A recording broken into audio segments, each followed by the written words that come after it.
Hello and you're very welcome to another episode of the JMAC Podcast. I'm John Mann, and of course this podcast is sponsored by OrgaRetro.com.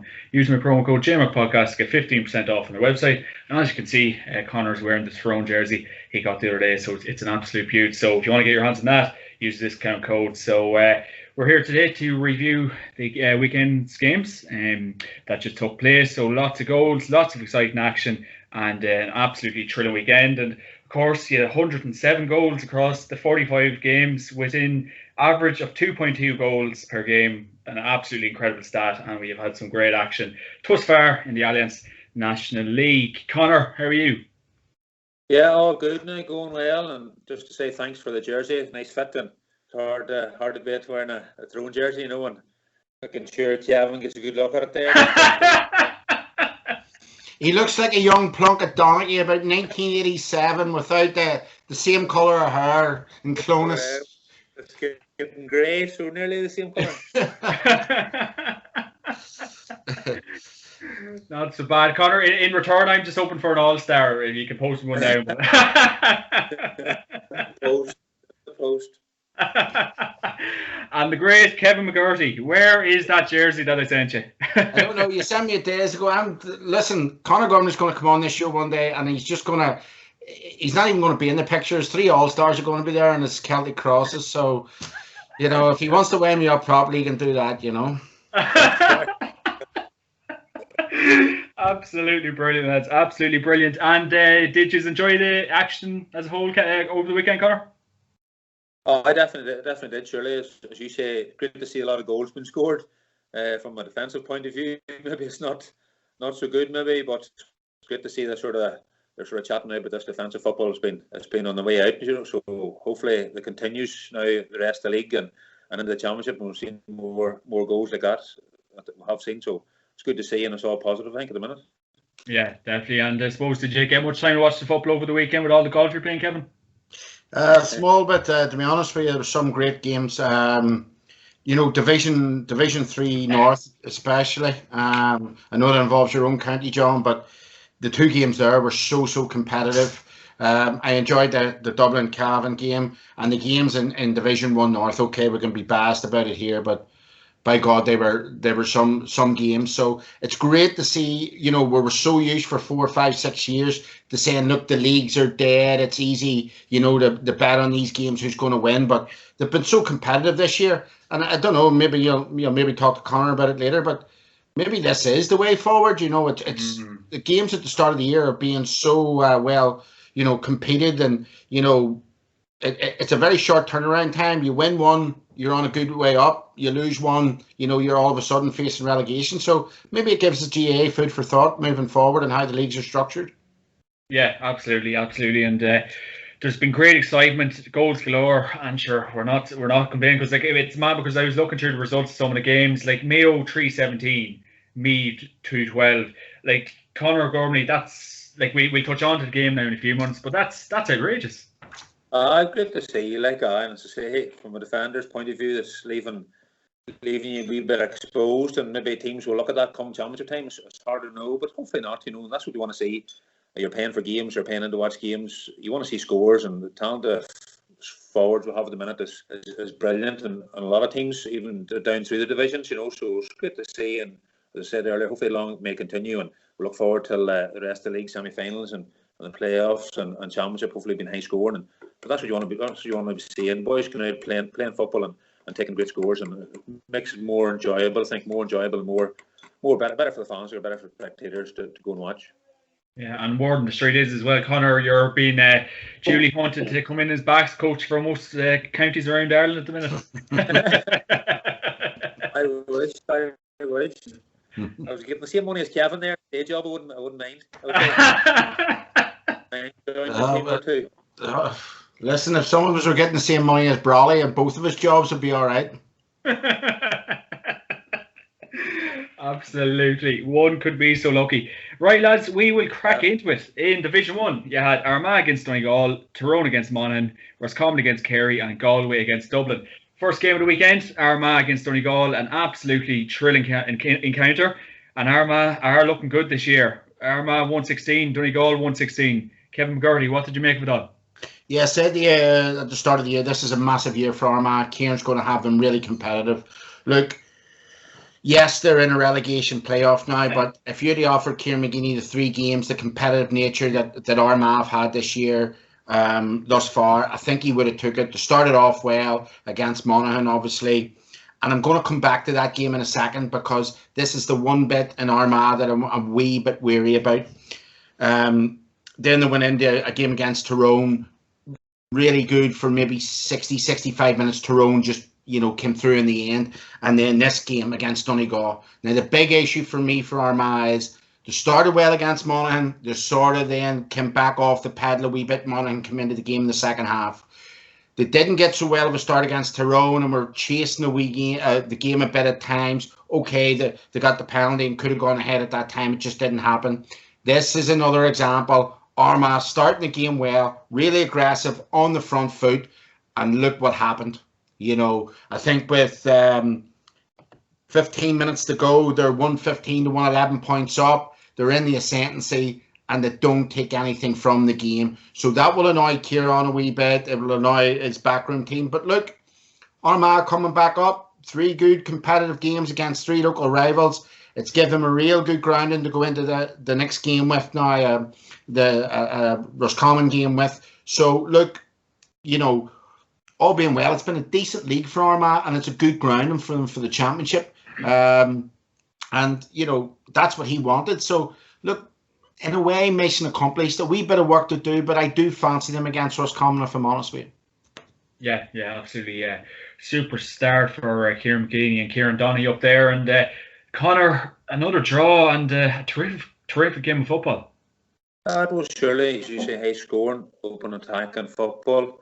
Armagh started off very, very well, as Kevin said, and then Donegal seemed to come into it again a bit more. Surprisingly, that sort of Armagh, I think it's the first time they're looking to beat Donegal since 2010, maybe, and also championship qualifier, maybe, and Cross McGlen will get hammered. So surprisingly, it's so long since they beat them. Who's looking at Stephen Campbell? Seems to be really stepping up the year for him. Would he score 4 or 5 points a weekend? 4 maybe. So it's really good to see him stepping up, quality player. But just them old feelings seem to come back. Letting Donegal end it. They were running by 4 points at half time. So they were probably disappointed the way they let Donegal back in it. McBurty seemed to be the man too again, really stepping up and play. So Michael Murphy or 8 points of the weekend.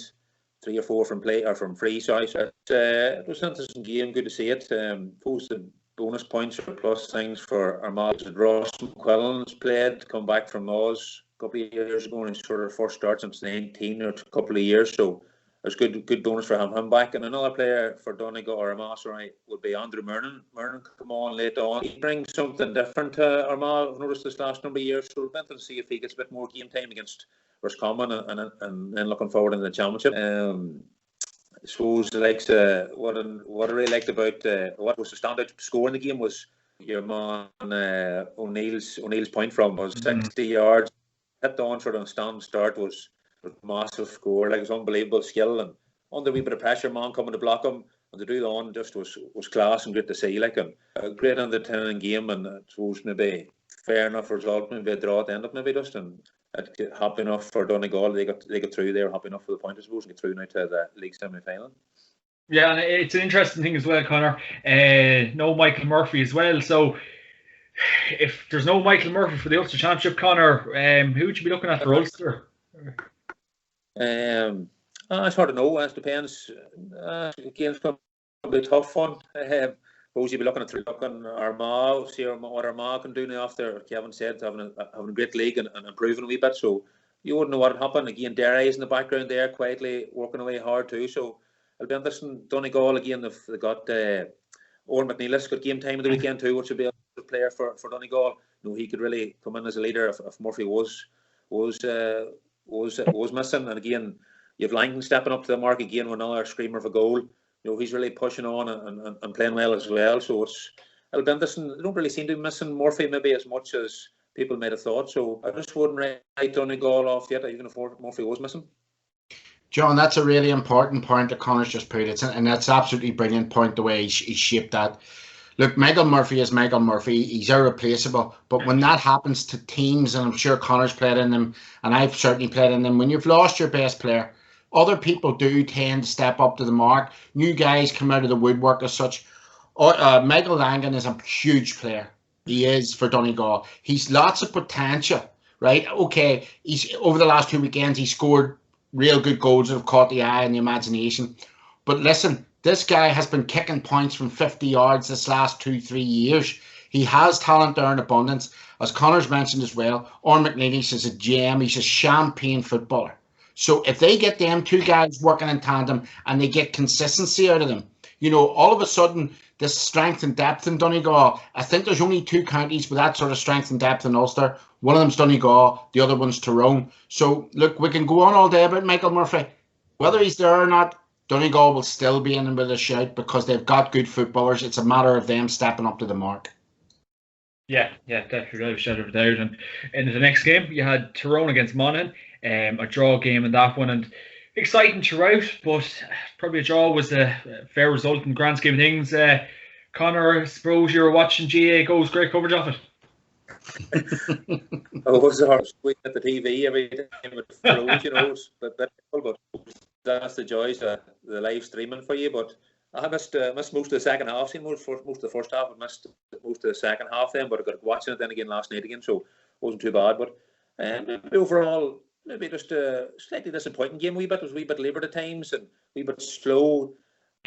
Maybe suited Monaghan a wee bit. Maybe should be trying a wee bit more higher tempo a game, I think. But sort of seemed to be thrown in the control in the first half of the game. Monaghan then seemed to just take over really in the second half. Seemed to be Monaghan's game to really lose at that point, you know. But Tyrone stuck at it again. They didn't really fade away when the pressure was coming on them. They were thereabouts. They weren't far away. And then Matty Donnelly scored a great point after keeping the ball for so long. To take the on point on his left foot, coming into injury time in the game was massive. Great score and showed a great leadership.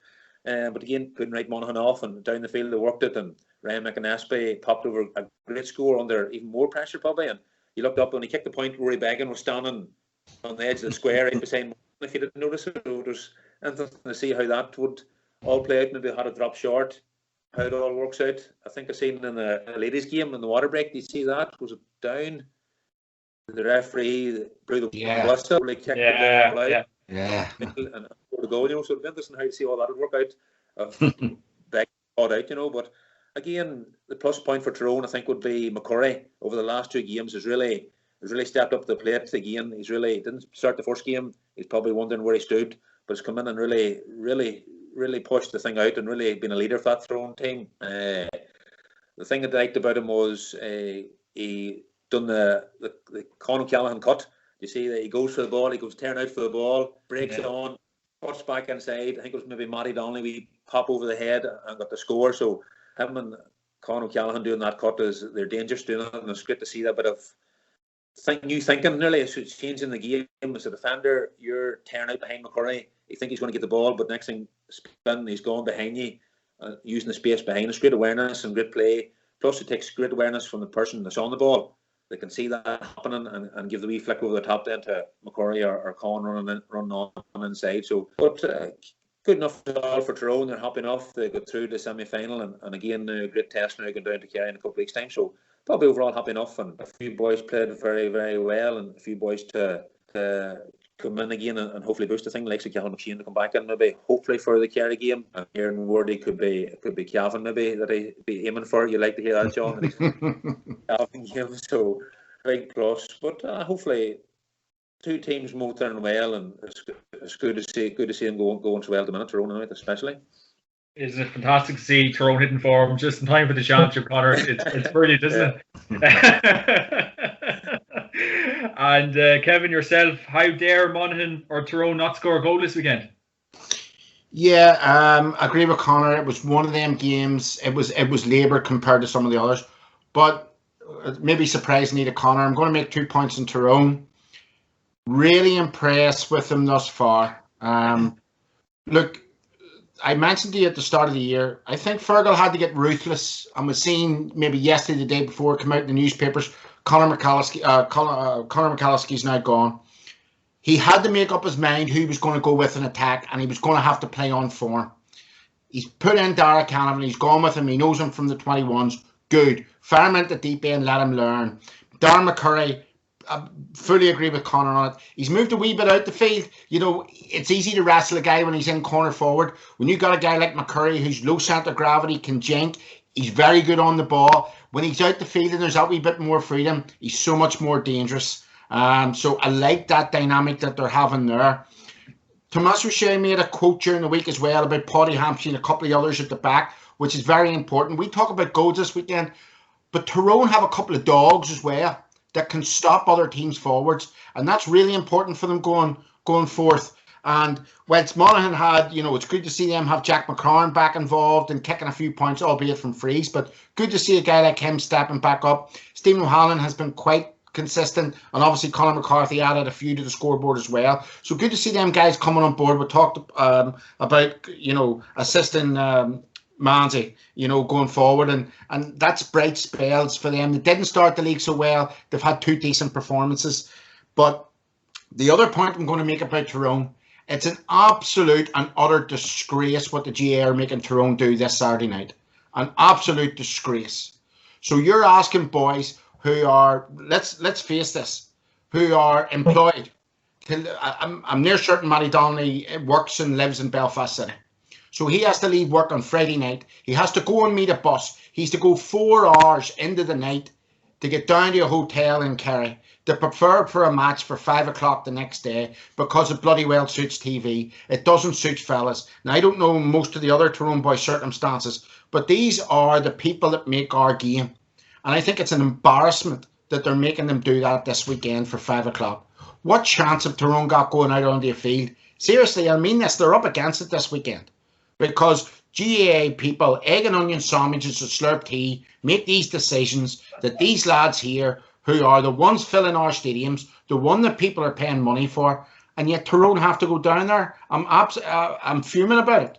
I really am. I don't think it's good publicity, and it's not the way to treat amateur athletes. And, you know, Tyrone are on an upward trajectory. I like what they're doing. And, you know, when I seen that decision Monday morning, I was really, really hurt for them.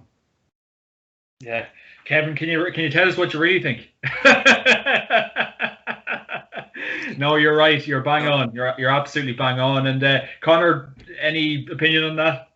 I'd agree. Like this sort of, or Galway sort of in the same situation with Monaghan, like this, 1 at home and 2 away, and or whatever it is, 2 at home. You know, it's very disappointing. And then other teams then are tossing for, maybe agreeing for neutral venues. I think that could have been agreed with Tyrone and Kerry that it could have played a neutral venue up there, you know, met halfway. Like, would have been ideal. And as Kevin said, boys, giving up the whole weekend just for one match, and, you know, the 4 hour spin down to Kerry. Always hated them spins down south. Like, you're always looking at the start of the National League, you go with Cork. Right? I think one year we had Cork with Kerry, with Limerick all away, and there was sort of nearly 3 weekends out of 4 we had. It was brutal. It was nightmare. You're nearly hoping you get injured the week before that week.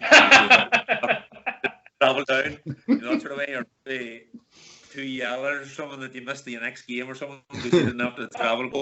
The weekend was gone. It is something that, as Kevin said, the GA need to look at a wee bit better. Sort of player welfare would come into play there, definitely. I think so. I definitely agree with Kevin on that point. Good one. John, why don't the powers that be in Croke Park think about this seriously? The country has been in lockdown, north and south, for months and months. Maybe over a year, right? And this weekend, it's now decided there's 100 people allowed into a match, right? So, see, for all the mess up they've done with GAA Go, and the people in Tyrone have upset, why don't they let 50 Tyrone supporters and 50 Kerry supporters in to watch the game halfway down the country and ballot for the tickets, have a lottery for the tickets, give something back to supporters? But these people don't think about it. They only think about themselves, the TV rights and the money, and it's an absolute and utter joke. It really is. Yeah, I don't disagree with any of that. You are bang on with Kevin, and I don't know, player welfare never really seems to be thought about within the GAA, but hopefully that's probably for another day's conversation, unfortunately. And moving on to the next game, you have Roscommon 112, Kerry 215, and Kerry are flying, Kevin. Yeah, they disappointed me a wee bit in this game. They played a strong team. I spoke last week about whether they come out and whether they play a strong team or not, did they mess about. They did play a strong team, you know, even up front, and you know, they laboured a wee bit in this game. Yes, they scored 215, but let's not masquerade the fact that Joe O'Connor scored in the 74th minute. They were always in control. They were always leading the game. When Clifford bangs that goal, he steps up to the mark again. I've talked to him in previous weeks about leadership. It was nip and tug. He steps up to the mark, bangs a goal. He gets a point, I think, from a free straight afterwards. All of a sudden, they're 4 up early in the second half. They're in control. There's a couple of things worrying me about Kerry at the minute up front, not even at the back. Tag Murley got a red card at the back. I have to say that. And look, he was in trouble in the first 15 minutes at fullback against Damien Comer, even though the hockey Galway. He was in trouble when Comer ran at him. So they look to have a problem in that full back line still. They don't have them dogs that maybe Tyrone have that Tomas O'Shea talked about. But up front, Paul Geaney and where he's playing is really worrying me. If it's not broke, you don't need to fix it. Geaney is a marquee forward. He needs to play inside.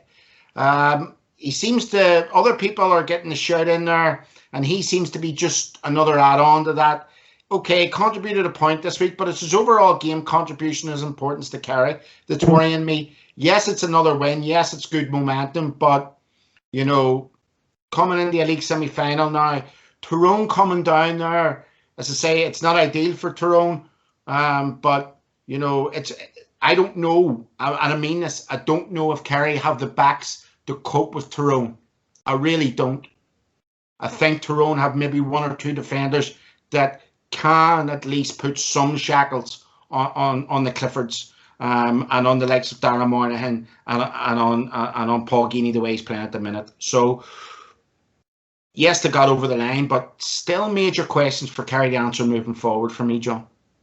Yeah, it's an interesting point, and I suppose it kind of sparks a topic: is this Tyrone's year, or if the following year you just have to wonder. And I suppose an impressive win for Kerry all the same, Conor. It was surely they keep the thing rolling on, and about goals. I think that was Clifford's 5th goal in 3 games, so he's going to be a handful for Tyrone to watch now the next game. All to play for. What was the bonus for Kerry? They got Tony Brosnan seemed to be inside, maybe instead of Geaney, and Stephen O'Brien again got more game time. So they are 2 quality players, or 2 players that could come in and make serious impact. So again, as Kevin said, their defence would be their so-called weak link, if you imagine. So it would be interesting. You think Tyrone's forward line would test them out a wee bit more, maybe than compared to Roscommon's. Roscommon maybe sort of the likes of the two Mortas seem to be the main men for them. So didn't really push them or test them as much maybe as Kerry would have liked, coming into a league semi-final. So they've Armagh next time. Roscommon and Armagh will be interesting to see who goes down. So that'll be a tight and interesting game to keep an eye on.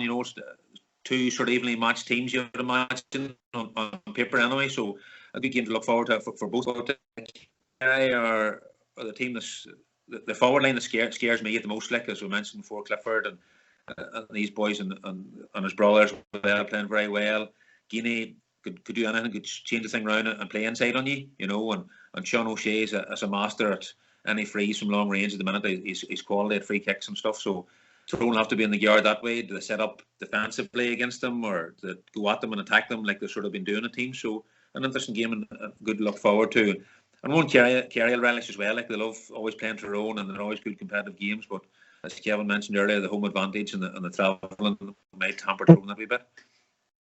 Yeah, definitely. It'll be an intriguing counter nonetheless. And in the last game of the weekend, you had Galway against Dublin, and surprise, Dublin coming out on top of this one, Conor. And probably, I know the scoreline probably maybe didn't reflect the result, but not a great game of football, really.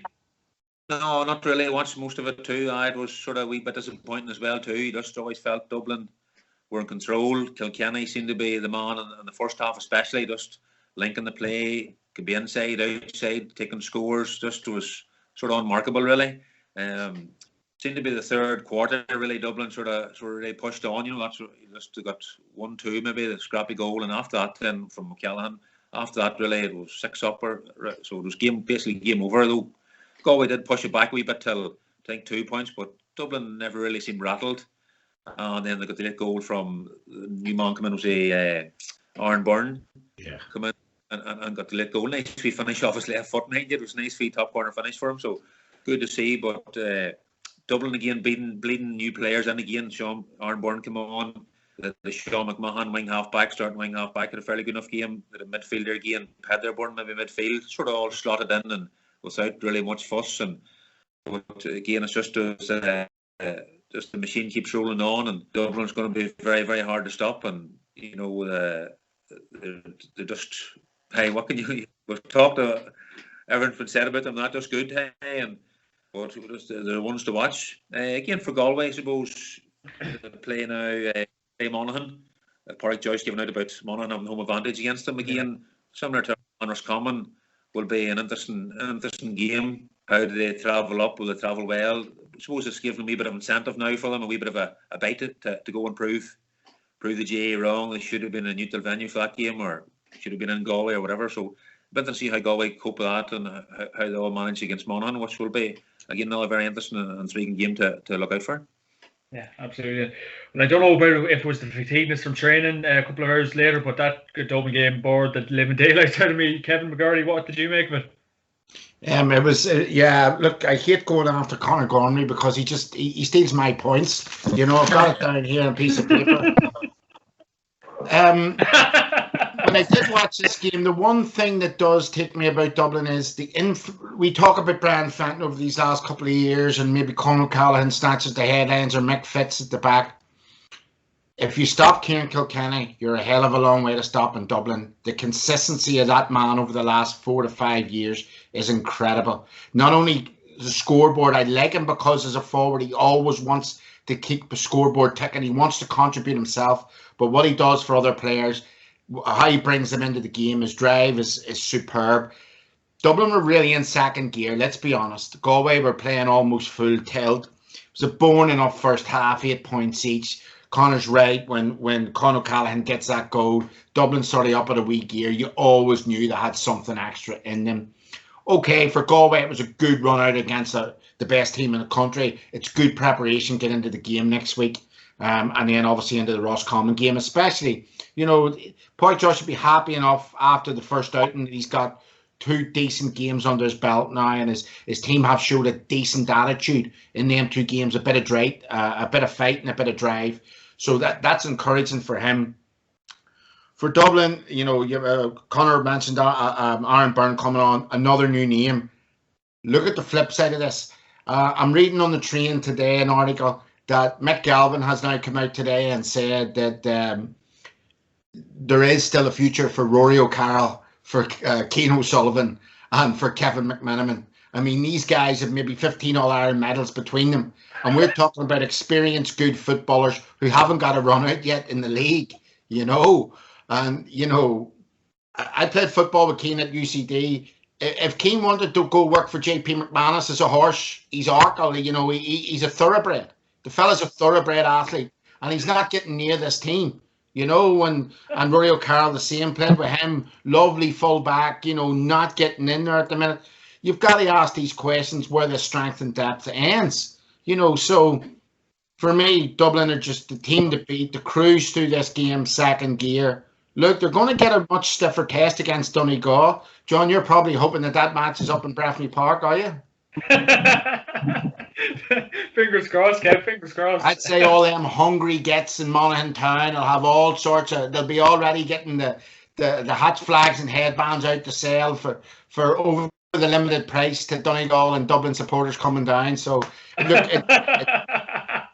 it's going to be good to see that game. It's really going to tell us where Donegal are at and exactly how these new players that Dublin are trying to breed in, are they of good enough quality. So it's going to be good from that end.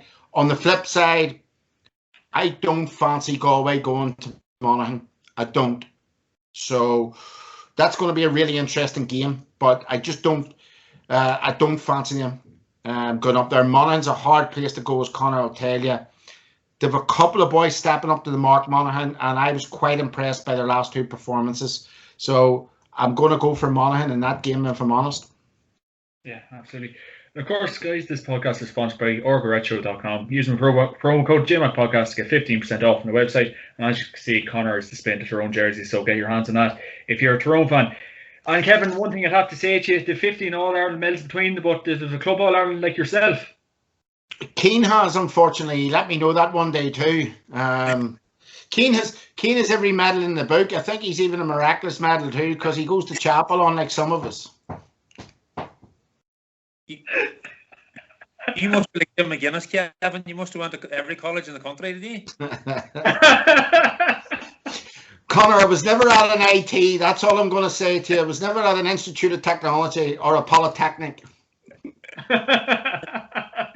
Sure, UCD kicked you out because you were hanging around for too long, Kev, apparently. Was that the rumour? That is.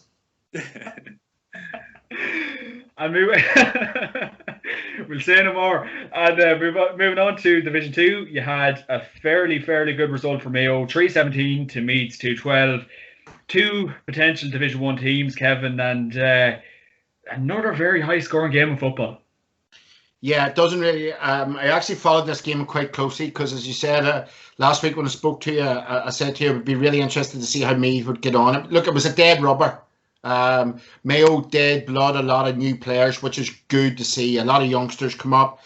Lots of changes, stepped up to the mark. Also, on the flip side of that, great to see Aidan O'Shea back on the field, after a bit of a layoff. So that'll give them a plus heading in towards the next game, and then obviously in towards the championship. You got a goal right after half time, and that was the main issue here. They scored heavily in the first half. Meath were very, very poor in the first half. They won the second half, Meath, but they'd be very disappointed in the first half performance. They did come out after the break, and they did give a decent account of themselves. They did make a lot of changes, but so I think they did bring Shane McEntee, Brian Manton, players like that who Donald Keoghan, players who are very fundamental to their first 15 game plan. They brought them on after the break, and that was sort of an upturn in their fortunes. Dead rubber, but really good for us as enthusiasts to see Mayo bring new blood in and playing at that level. So let's see how they go going forward. Absolutely. And Conor Gormley, I'd say you had a heart attack when you've seen this result. I did all right, aye. It's good to see the high scoring and Mayo again back strong and scoring goals. And the thing I noticed most about the game was Mayo's new jersey. I really liked it. Yeah, super. Really, hey, Kevin touched on all the points there, cruising up into half time. And Meath won the second half, just come back in it a bit the second half. But a player like for Meath is Mickey Newman. He came on, it was a massive player for him. And second half, he scored 4 points or something. I think he scored 4 points coming on. So a massive boost for Meath to have him back on board and shooting the lights out again. And again, Aidan O'Shea looks dangerous and trim and got game time. So big boost for Mayo. But good enough game too, yeah, high scoring, and I suppose it's someone I want to see, especially when it's been sort of a dead rubber game, as Kevin said. So good game all around, and we'll look forward to the next games. I'd imagine so they do what Mayo play Clare, which you would imagine maybe the Mayo should come through that one, and Meath then playing the local rivals in Kildare, so it'll be another intriguing two semi-finals. But the only disappointing thing about that is no league final. They're playing in these league semi-finals now and having not for the play league final, which is, I don't know, it sort of questions the integrity of the whole thing and all that, and why you sort of bother playing semi-finals. Why do they not just bother playing the top two, just go straight in the league final this weekend or next weekend, instead of save the weekend, but it's a strange one, I suppose. It's one that we're aware of now before the league started, but just a wee bit. Just throws it up in there. We better think about having league semi-finals, especially having no league final. Yeah, absolutely, Conor. And probably just saying goes. Common sense is not too common in this country, and especially in the GAA. Westmeath 1-9, down 13 points. Downer finally off the mark, Conor, after probably a poor enough season so far. I've been disappointed the way the things went. Paddy Talley, I know Paddy, and Stephen Beattie, they're out coaching them as well. I know them, so probably they know they've put in great work. They've been disappointed how it works, but a great win for them there. They got off to a mighty start. They were 4-0 up early on. They won and then again at half time, 9-3, I think, at half time. So seemed to be the first half seemed to set the platform for the victory. Then in the second half, then Meath got a goal back from the cornerback. What is Fola? I don't know a second. Fola is hard to pronounce. He's got to get goal coming from cornerback. And then Rory Byrne saved the penalty. was a massive turning point. If Westmeath had scored that one, could have turned the game for them. So it was a massive save for them. They hung on. Haslam seems to be the man again for Westmeath. That's stroking the frees over. The danger man, I think, he had 5 frees to the weekend. So probably that's someone that are concerned down. Maybe looking forward to going forward. They're conceding scoreable frees. Every team now seems to have a place kicker that's not missing and very dangerous, can score from anywhere. So someone that they need to look at. And for Down, then Corey Quinn was the man up front, seemed to be leading the scoring charts with 7 points. So he seems to be going well for them at the minute too, and it's good to see. But they look forward to now to the playoffs now to avoid relegation. They've probably Down of a winnable enough game maybe against Laois. You'd imagine they'd fancy their chances against Laois maybe. So you never know how that'd work out in Westmeath, then maybe could find it difficult against Cork the next day. So Down probably happy enough, maybe happy the two that they won that game and facing Laois now in the playoffs, I would imagine. Yeah, 100%. And what about yourself, Kevin? Down to finally got that first elusive win. Yeah, well, I've been quite critical of them, and not because of Paddy and Beatty and these boys aren't good coaches. They are. I've seen them at the ranch. They get the best out of the team, but Down are very frail at the back, and up front they just, I don't know, they're a wee bit. What's the best way to put it? Yeah, they're not physical enough. There's too many nice, dainty footballers. Not enough people mixing it up, if you want to put it that way. Like a Conor Gormley who wants to throw an elbow in now and again, sort of that. They're not mixing it up. And you look. And I mean this, Tomas O'Shea used to say it about him doing it himself. You need them sort of players. Down they don't have enough of them players at the minute. They're maybe a wee bit too nice, too many footballers. Look, they got a good start. Connor's 100% right. 9-3 up at half-time. I didn't see it coming. Westmeath give a Jekyll and Hyde performance. In the first half, they were wretched. Absolutely wretched. In the second half, it was all one-way traffic. Down claps back into themselves. The one good thing coming out of the league for Down is Corey Quinn. There's another kid there, Liam Kerr from Byrne, who I would have seen growing up. Byrne had a really good minor team maybe last year, the year before. There's a couple of them lads are beautiful footballers, but Kerr, I think he played in the championship against Cavan last year. Come on, he's real quick pace. If they can get something out of him in the next game moving forward against Laois, they've home advantage. God knows why they have it after their breach, but they do. I would look. They'll take a lot of heart from this win, but Laois will be a different animal for them. So, look, I'm still not convinced by Down. I still think that big issues and big worries, but win's a win. Yeah, absolutely. And I was kind of only remarking there today to a chap, Conor Lafferty, Mark Poland, Benny Coulter, Donald O'Hare, they've kind of stepped away in recent years, Kevin. So, I don't know, maybe a lot of unrest in Down over the years? No, not really. Look, it's a county you know very well. I played a lot of sevens football against Down footballers. Bit like Kerry guys, natural footballers. Connor's probably ran after Mark Poland and Benny and these guys, right? And they were real pride, and they were real winners, and but if you look at the history of Down football, we all talk about the Blaney's and the McCartans and the Lindens. People very little talk about the Paul Higginses and the Conor Deegans and the Barry Breens, guys that had, they were in there, they were able to put a tackle. There were these dogs that keep on going on, Tomas O'Shea's talking about, the Dan Gordons. Guy could go in there and mix it up for them. At the minute, they haven't got that, and they haven't got that real, voomph about them, that real cockiness that Down football had. I'll be honest with you. I think that out of the 9 counties in Ulster, they're probably 6th, if not 7th at the minute. That could be arguable. And for Down football coming up, that's not good. And as I say to you, the minors this last couple of years haven't gone well. So, look, the future's a wee bit bleak for them. And I know it's hurting. I'll very quickly tell you this. About 4 or 5 years ago at a coffee with Sean O'Neill, the great Sean O'Neill, team of the century. And we sat in for 2.5 hours and we talked about football.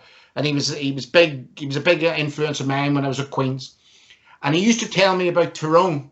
And I'm not just saying this because Conor is here, but in the 50s and 60s and 70s. But Tyrone weren't anywhere near there.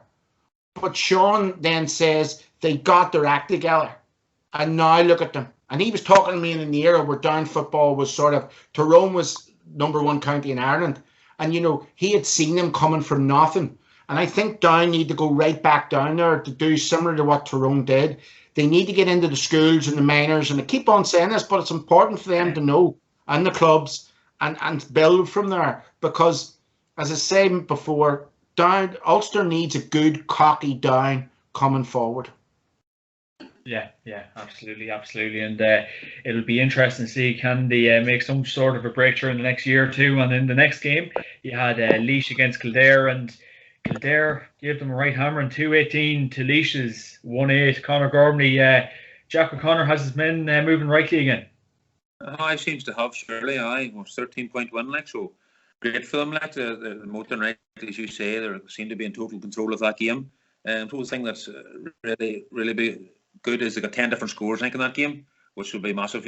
Scoring from basically everywhere in the park, which is good for them, good for the confidence, good for the team that the scores is coming from everywhere, and difficult then for the opposition who are playing against it.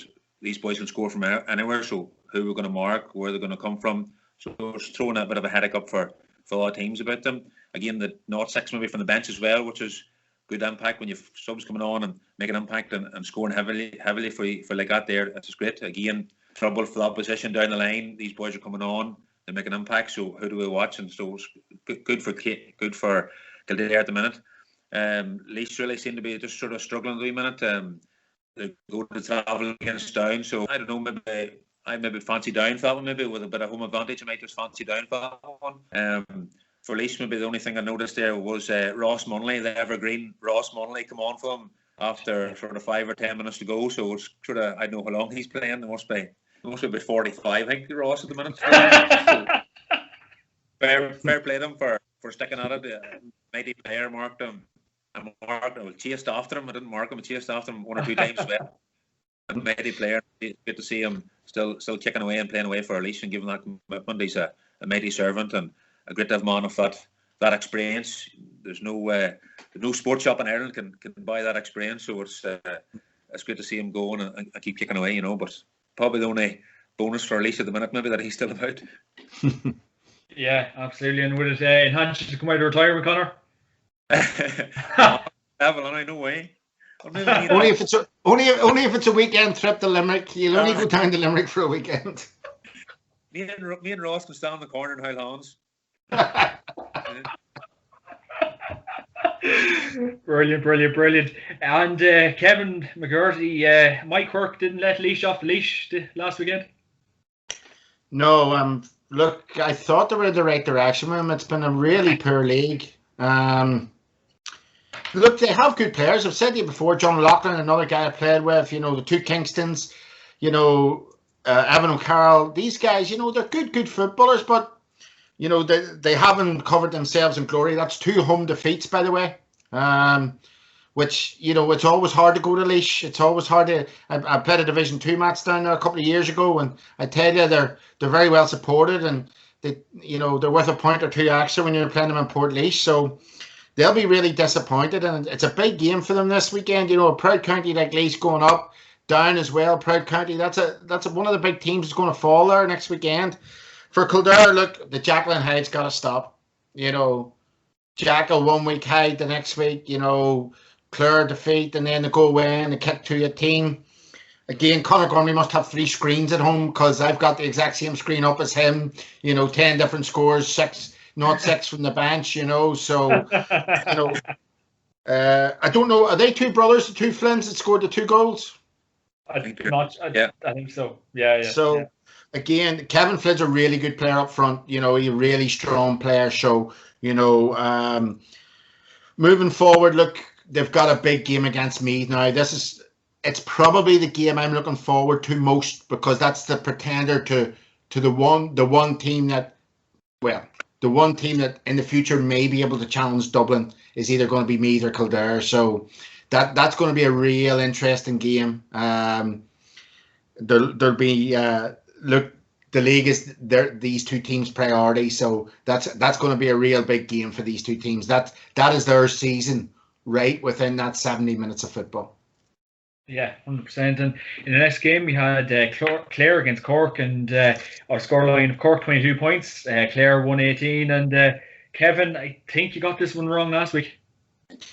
I did, yeah. I'm not afraid to admit it, but what a game of football. I was following actually Barry Cahill on Twitter, who was raving about David Tuberty and his performance.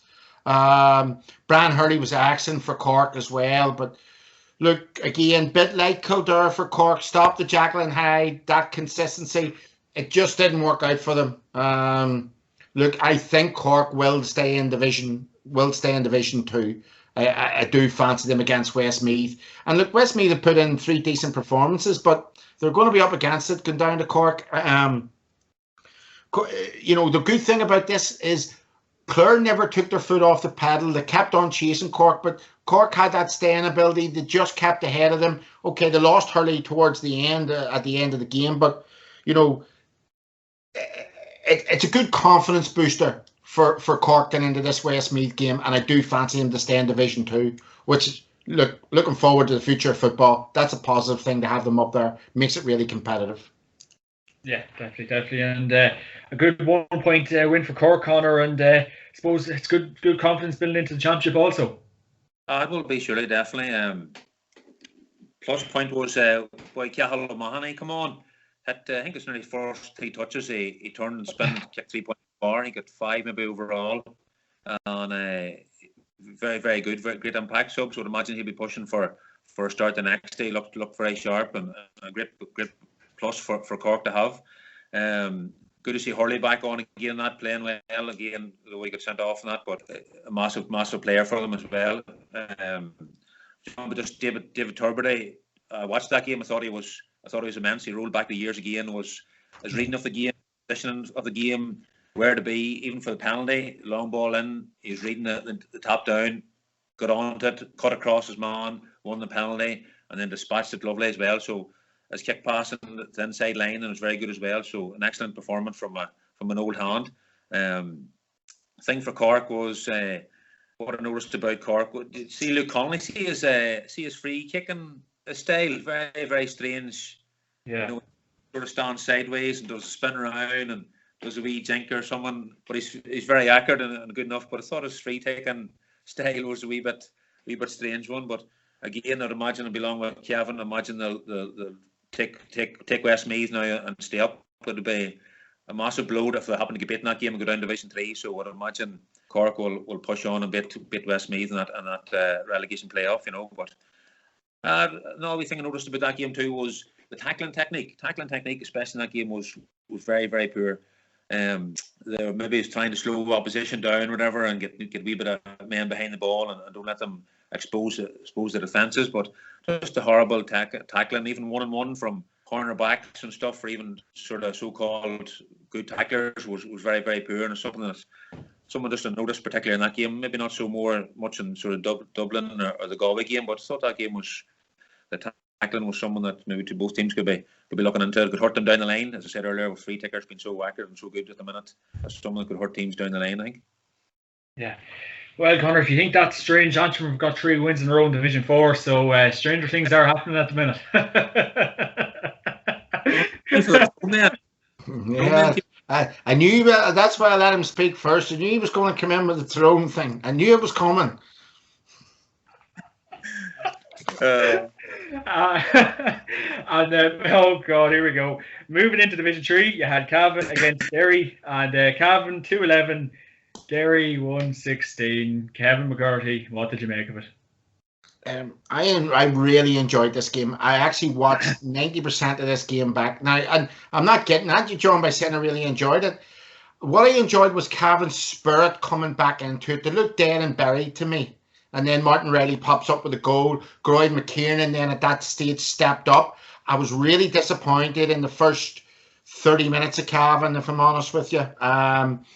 Again, it's not that Cavan was seen last year. Yes, are we expecting too much? Maybe we are, but it's they're a wee bit too defensive for me. Maybe a question for you that you might know better. Again, a guy I played at UCD with, Niall Murray. Niall Murray's never a corner forward, so why was he starting a corner forward? Was that to come back behind the ball? Were they actually Was this Cavan going out feared of Derry going forward? I don't know. So that's a question maybe for Cavan people to answer. But look, they got themselves too far adrift, and then all of a sudden they come back into the game, and it was real nip and tug towards the end, really exciting. But, Cavan shouldn't have been in that position. On the flip side of it, what can we say about Derry? Conor Gormley is definitely not letting me going to say this. Derry are the one team in Ireland that's really impressed me about the improvements this year. Yes, they're probably playing in a league where most of the teams aren't good enough for the quality of player that Derry have. But as a team coming together, they're racking up high scores. They look okay at the back, and they've got that other patch of individual brilliance. What I would say is, look, I think we all agree the standout player was McGuigan. Some of the scores that he was kicking, his accuracy off his boot was unbelievable. Ridiculous. Yeah, and when a guy's on form like that, it's really difficult, as Conor maybe described to you, is, as a defender when you're marking against that. But this guy has now, I think he racked up not 7 in a game and 2-5 in a game coming into this. So, he's high on confidence. He's got excellent players around him. Cian McFall's a really good workman-like player. Conor Glass has that class coming through. Derry are going to get up from this league, and it's well long overdue. I like the project Rory Gallagher's on there at the minute. Really interesting to see them building for Cavan. But again, John, it was just too defensive. It was too defensive. Too far behind, too quickly. They were really out of the game. Martin Riley gives them the shot in the arm, as I say. But you have to ask, why is there not that internal confidence to go and say, right, no matter who it is with Derry, we're Ulster champions last year. Yes, we went down a league, but by hell, we've got the confidence. We're going to go out. We're going to dictate this game to you. For me, Derry from the very throw-in dictated this game. So lots of thinking points for Derry, for Cavan getting in to the next game. I don't think they'll go down, if I'm honest with you, but lots of concerning points get into the Tyrone game. Lots. Yeah, absolutely. And Martin Riley kind of got that goal, but Derry always did look in control, and it was just a superb performance by Derry. And Conor, Derry, you're looking very, very good. From a Tyrone point of view, not so good, But in fairness, it is good to see Derry back on good form again. We do. Tyrone and Derry always get rivalry down through years, and it's good to see them pushing again. Because you want to have good competitive leagues, good competitive Ulster Championship, and you want Derry and the Downs, as Kevin mentioned earlier. I want them pushing on and really being competitive, and that's what the Ulster Championship, Ulster football is always about. Everybody's really competitive. But it seemed to be sort of that the Derry scoring burst maybe after half time. They got 6 in a row maybe. Sort of seemed to give them a wee bit of confidence, and Luke Cavan did pull it back a bit, but just seemed to give them a wee bit of confidence to see the game out. Cavan had chances at the end. I seen the chances at the end, just couldn't take them to get the equaliser.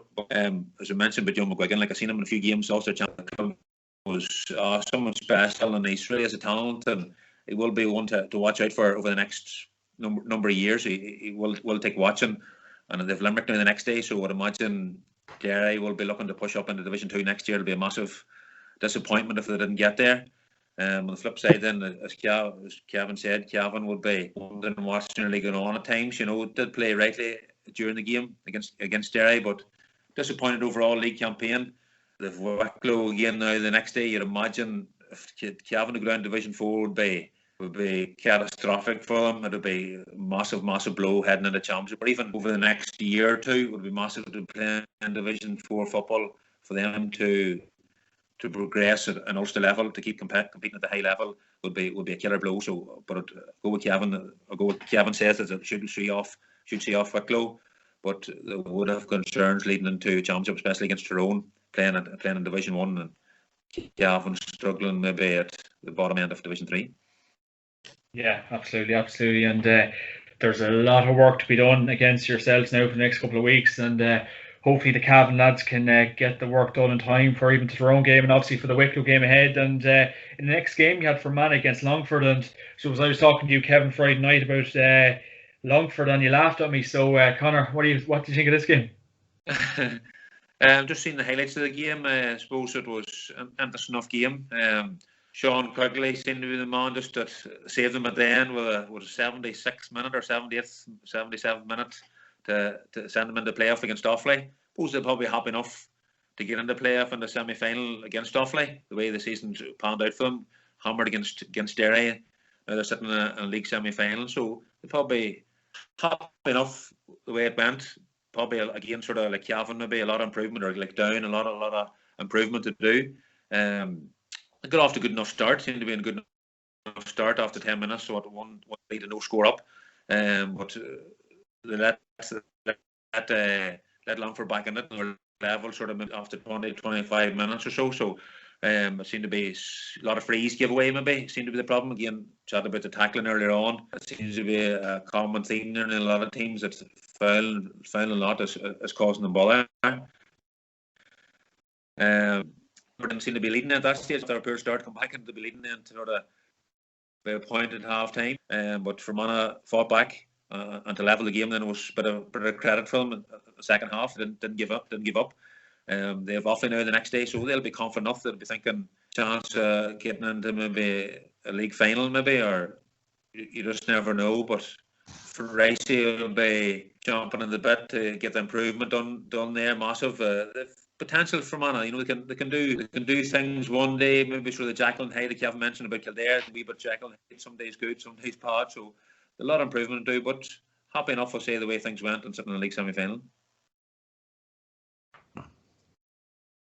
Yeah, definitely, without a shadow of doubt. And then the next game, you had Offaly against Tipperary, and a huge win for Offaly, we must say, in this one, Kevin.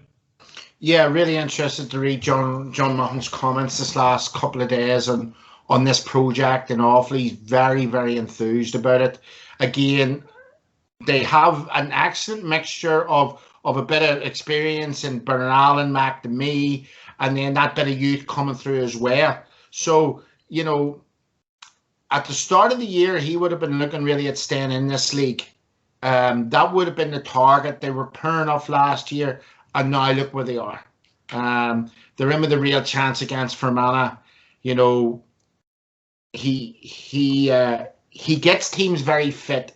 He gets them to play in a certain system. And look, they've been ultra competitive in this league.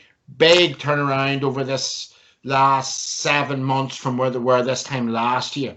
So credit where it's due. I think they'll probably beat Fermanagh, if I'm honest with you. They have an extra touch of class up front that maybe Fermanagh just can't deal with. Connor spoke very well about Fermanagh and the 4 quarters really of that game that they had against Longford. They started well, they finished well, but the middle 2 quarters they were ridiculously poor, So they can't afford against a team high on confidence like Offaly to be that way. And on the other flip side of things, what can we say? Tipperary and Cavan last year.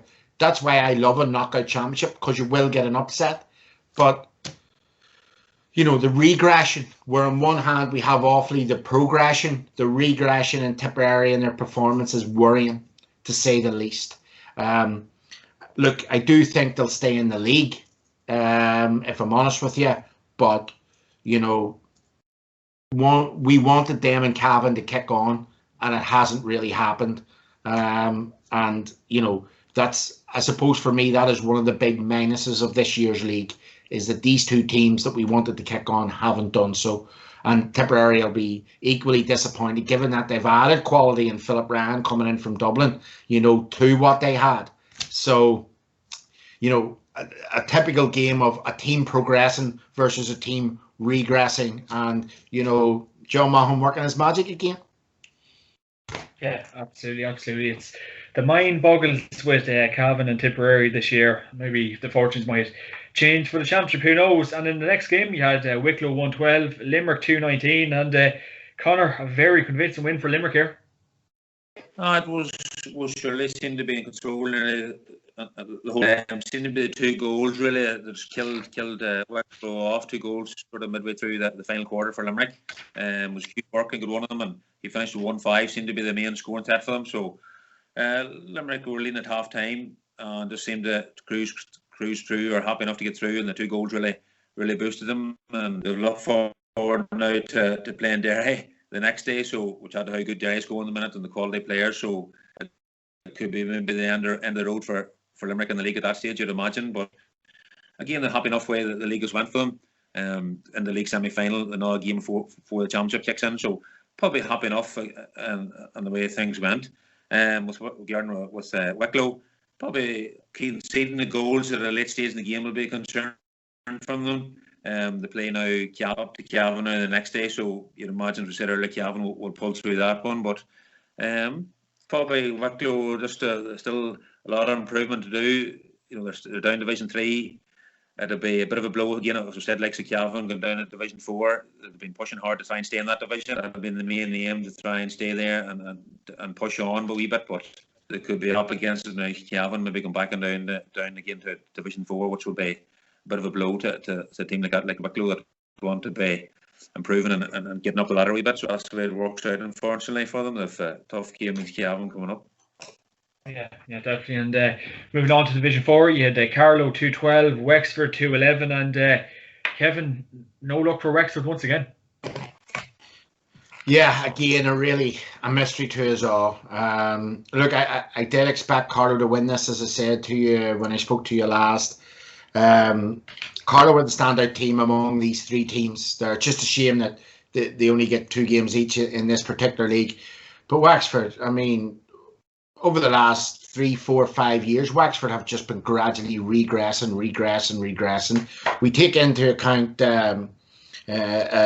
Paul Galvin's comments about maybe the focus on the small ball, and some of that is really, really concerning. About, you know, if any of it turns out to be true, about not getting to use the training ground and stuff, that's poor form. But for Carlow, look, it's a decent run out for them, given that they'd won very handily down in Waterford. You know, competitive enough game. But look, I think the best 2 teams in this, the best 3 teams in that division were actually on one side of the draw, which was Antrim, Sligo and Louth. So look, Carlow will be up against it the next day, I think. But you know, again, 2 wins under the belt, bit of confidence, but it's not ideal preparation for anybody for when you're only getting 2 games. But all credit to them. You know, they've done what they've had to do, and they have the opportunity now against a very, very good Louth team that's coming up under Mickey Hart. Yeah, absolutely. And regarding Paul Galvin, Kevin, I believe his new clothes coming out. So would any of that interest you? No, none of it. I get all my stuff online from a retailer called Crew. So I don't think my clothing line of Crew, boat clothes, and Paul Galvin's of, I don't know what he's calling it, probably sex or something. I don't know, but Paul's line and my line would be quite different. Crew, get the gear, Crew, and Kevin give you he's doing a set of stonewashed jeans for people up in Carrickmore, you know, Philomena Begley country up there. And Conor Gormley, would you be into your skinny jeans, Conor, and your tight fit shirts? Oh, I'm modding them up here. You get a hammer just in the local pub if you wore them. They're more in the Darren Dazzler McCurry shorts up there. That's what they're looking. We're still in the desert boots and the boot cut jeans. John Lynch style. And in the next game, you had Antrim 2-17, Leitrim 1-19. Conor Gormley, Antrim are one of the greatest teams ever. Without a doubt. Orga done Ulster. Good result. Good win for them. Going well. It seems to be the old hands has pulled them out of the bag. Tomas McCann dealt up with the late winner again with Paddy Cunningham the previous week. So good to see the old hands still plugging away and playing well for the smaller counties. That's good to see. Antrim done very well. It's looking like a draw, maybe. Looking like a draw at one stage. We're 11 points down, I think, maybe Leitrim more, and pull it back and get it close. The goals from sort of Conor Stewart and Conor Murray had Antrim in front then, which seemed to be the killer. Maybe if Antrim hadn't conceded them goals, it could have maybe been closer and they wouldn't have much of a gap to close. But as I say, they got it level then with sort of 90 minutes. And then with Tomas McCann, I'd say Tomas is only in the team maybe because his brother-in-law's the manager, maybe might only. Or maybe Andrew's only the manager because Tomas McCann's in the team, maybe it could be that way. Now you're talking. No, three wins from 3, like, so they're I say they're happy enough now and looking forward to Waterford to play the next day. So you can imagine they could see Waterford off again. I think there's no Division 4 final, is that correct? So, yeah.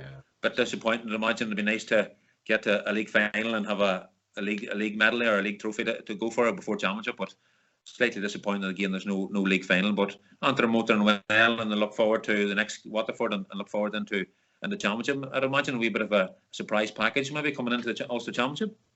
Yeah, absolutely. And Conor, this good run of form for Antrim, that narrowly might encourage Kevin to come out of retirement.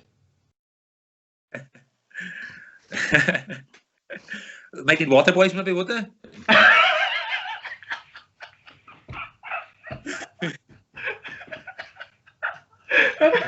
They're looking somebody to do the rubs, all right, Gormley. They are, yeah. Listen, I'd be happy enough to be Stephen O'Neill's water boy any day. Sure, he can carry you in his back many a time.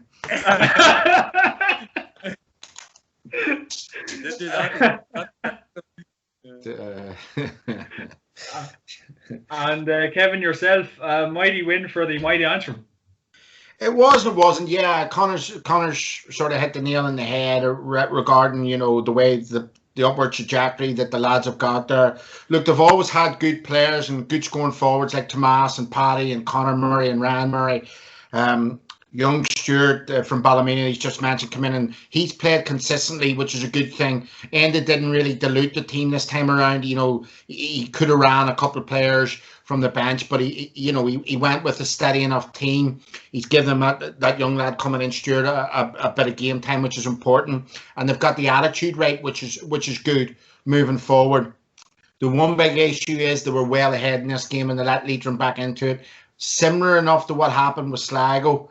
They did come from behind, in fairness, against Louth in the first game. So, look, that's maybe a slight worry.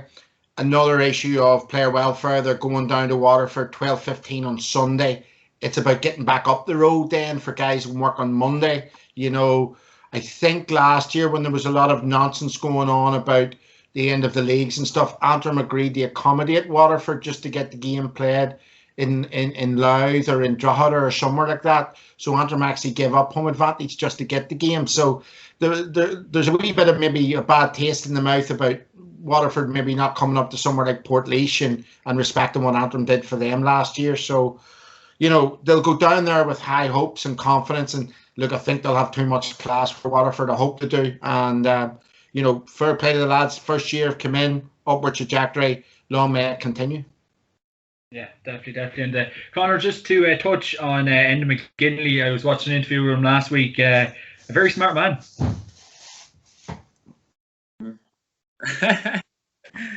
Very smart man, all right. Don't take the hand at him too easy on the field or off the field. Definitely not. A shrewd operator, knows what he wants.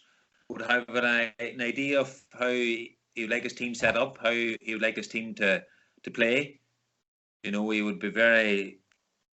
I think I'd imagine a man that's very into the details. The finer things. But good to see him doing so well, even though he is an Ergal-Kieran man. Don't want to praise him too much, but no, fair play to him and Stevie doing very well. Like Stevie was admired within the Throne camp as a brilliant forwards coach. When chatting sort of like Mark Bradley and Lee Brennan, they just loved working with Stevie. Loved forwards. You're up with Stevie tonight. They just loved going with Stevie O'Neill, and maybe you could see that rubbing off in Antrim a wee bit. They're scoring fairly heavily.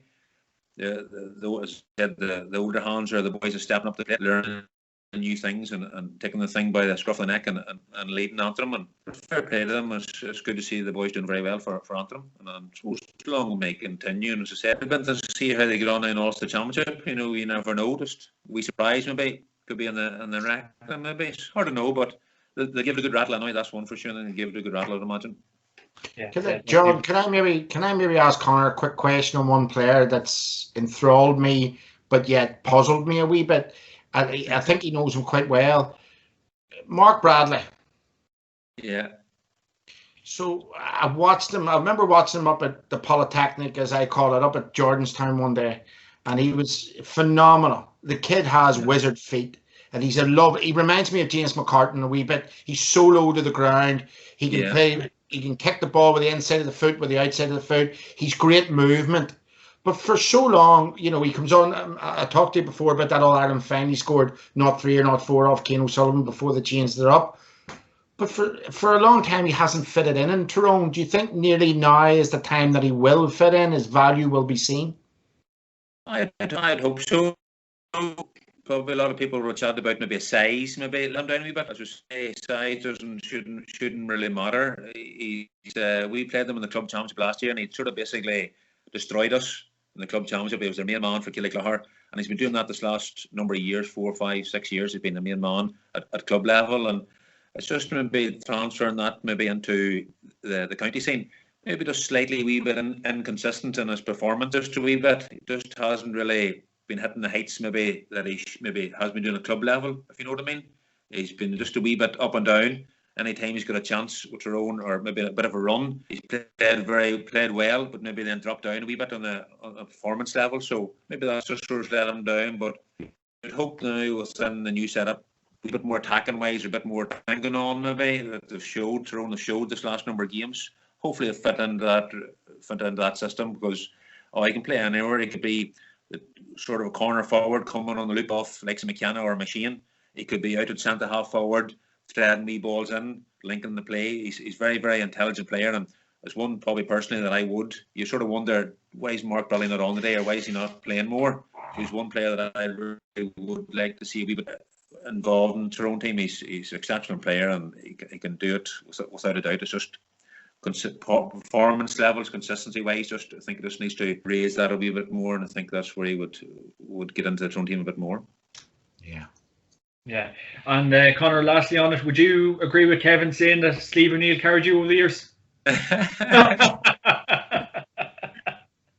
Well, I've seen just, about the video clips and stuff. I've seen a few video clips of him there. It was last week, the week before, a few points he scored. Remember, he scored one against Kildare. Peter Kelly went flying out one-handed to block him. He cut back inside and knocked it over. Then over the far side, outside of the boot, the left back.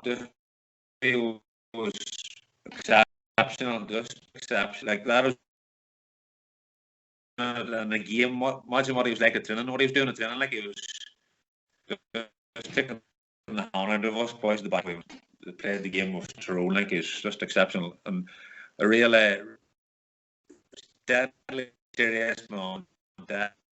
Deadly serious. He didn't miss the Stephen Hill. See the red and the red fog will come down on him, but a great fella at the same time as well, Is it true you used to go into the changing room and read a book before a match? That's true. I seen Crook would come in, sit around the corner. Stevie would have made a earphone. The rest would be talking out, and you'd be walking about and looking around you, and trying to take in the thing, sort of settle the nerves a bit. You look around Stevie, he's reading through the book. 50 would. Did I lose you there? Yeah, just for a second. You're all right now. He'd be sitting in the corner reading 50 Shades of Grey, so he would.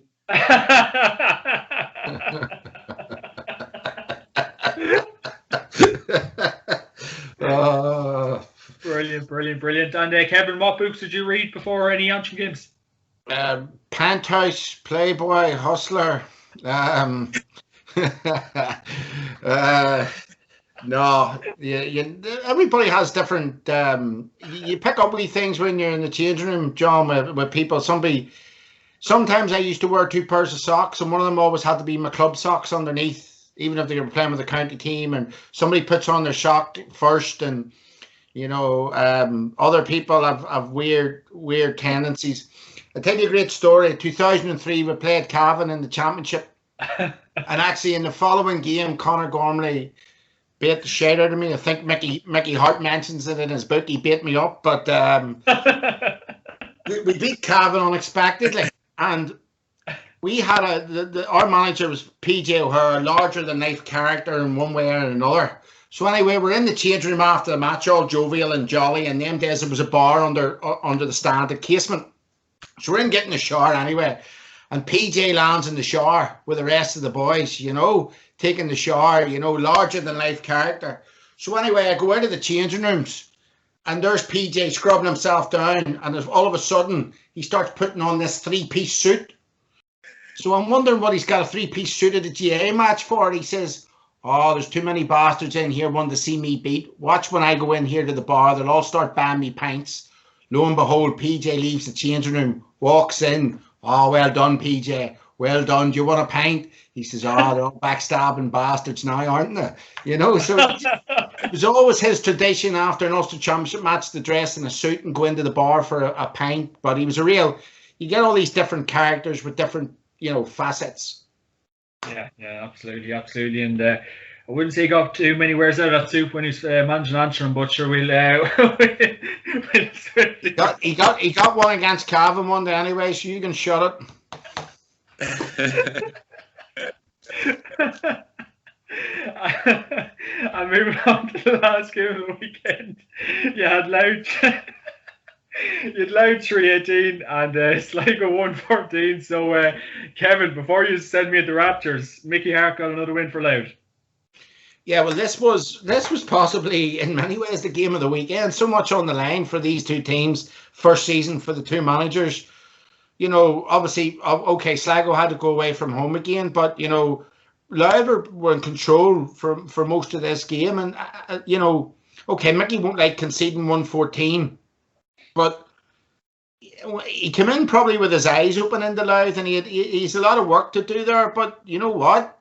I'm going to go for them to beat Carlow, and if he gets them up in the first season, it's really this Mickey Hart effect. It shows you what you can do if you bring a big name in. You get young lads to buy in. As I said to you before, I was talking to you. That first picture of him and Horse, Sportsfile took a photo, and it's all these young baby-faced lads around, and they can't wait to get started under them. And see, when you've got an eager team like that, and you've got a guy that you can buy into, by God, you're going to be hard to beat. And, obviously Sligo were on that trajectory before. They had a really good game against Antrim. In fact, the 3 games between them counties were very close and competitive. So not a lot between them, but, fair play to Mickey, fair play for them for getting a win. And, it's about knocking on now and getting up that league. And that would be a major first year for him, if I'm honest. Yeah, absolutely. And good win for your former manager, Mickey Hart, Conor. Surely they were 3 down at half time, and then to turn around to win by 10 off shows a wee bit of character, maybe, getting beat at half time, then turn around and put on a good performance in the second half. They got to win by 10 was shows something. They have something there. And I agree with Kevin says, a lot of young boys in that photograph too. I've seen that photograph, a lot of young faces, and obviously they're buying into what Mickey's saying. He has that sort of effect. He can bring boys together very quickly or very easily, and there's a good way about him within a group situation like that. And it's definitely shown that Sligo are on the up, and agree with Kevin. If it happens to get them up in Division 3, would be a massive achievement in the first game, and I think they will beat Yarlow in that semi-final. So all looking good for them, and he has just as Kevin said, he has that effect, and fair play to him. And him and Gavin going down there wouldn't have been easy. Maybe making the decision to go down there after such a long time with their own long commitment, and maybe a lot of people criticising them, maybe even for taking the Louth job. So, but no, fair play to them. They're doing well, and they're definitely on up. Yeah, absolutely. You'd almost tip them for Leinster. And and last but not least, lads, talking points. Conor Gormley, your player of the week and moment of the week. Player of the week, I'm going to go for David Tuberty from Clare. Old hand, done very well, scored 1-4, stood up when it mattered. I know the debate, but just great to see him spreading the ball about, playing inside, come out round centre half forward, done very well, and showed a wee bit of class. So I'm going for David Tuberty as my player of the week. And standard moment, then I'll go for, I sort of mentioned earlier on, I'll go for the Macquarie cut, or the Con cut, where they come tearing out for the ball. spinning behind the defender. Defender's lost ball over the top and scores on. So go for the McCurry Con cut, we'll call it. Enjoyed that bit of quick thinking and great play and great use of great awareness, great use of the space and stuff around them. So that was sort of Ryan Tuberty and the cut, as we call it. Yeah, absolutely. Almost as good as you blocked all them years ago. David Tuberty even. I don't think Ryan's up to do much with the football side of things. Maybe Kevin can tell us more with that. But I'd say Don Boyd were a pair of shin guards playing, so he would.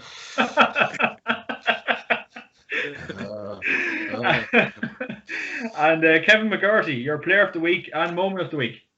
Well, isn't it just brilliant that Conor Gormley has said David Tuberty took that away from me, obviously, Conor, but that's 2 weeks in a row now.